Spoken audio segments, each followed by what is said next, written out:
முனைவர் அலி ஷரியட்டியின் தி ஹஜ் நூலில் இருந்து சில வரிகளை மொழிபெயர்த்து தருகிறேன். இப்பொழுது நீங்கள் மினாவில் இருக்கிறீர்கள். நீங்கள் இப்ராஹிம், உங்கள் இஸ்மாயிலை நீங்கள் பலியிடும் இடத்திற்கு அழைத்து வந்துள்ளீர்கள். உங்கள் இஸ்மாயில் யார்? அது என்ன? உங்கள் அந்தஸ்தா? உங்கள் புகழா? உங்கள் பதவியா? உங்கள் தொழிலா? உங்கள் செல்வச் செழிப்பா?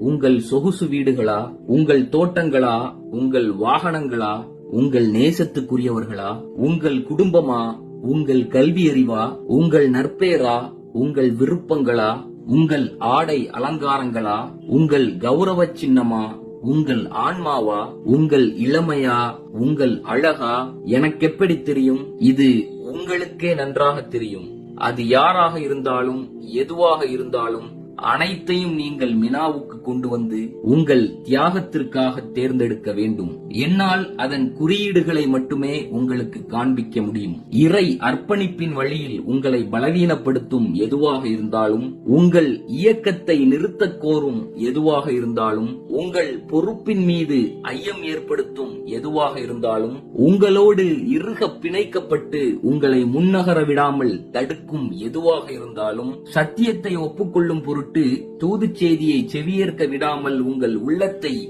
ஆக்கிரமித்துள்ள எதுவாக இருந்தாலும், உங்களை வெருண்டோடச் செய்யும் எதுவாக இருந்தாலும், உங்களை செவிடாகவும் குருடாகவும் ஆக்கும் சாக்கு போக்குகளை, சமரச வியாக்கியானங்களை, காதலை நோக்கி உங்களை உந்தித் தள்ளும் எதுவாக இருந்தாலும் அனைத்தையும் நீங்கள் மினாவுக்கு கொண்டு வந்து உங்கள் தியாகத்திற்காக தேர்ந்தெடுக்க வேண்டும். நீங்கள் இப்ராஹிம், உங்கள் இஸ்மாயிலின் பலவீனம் உங்களை இப்லீஸின் விளையாட்டு பொருளாக்குகிறது.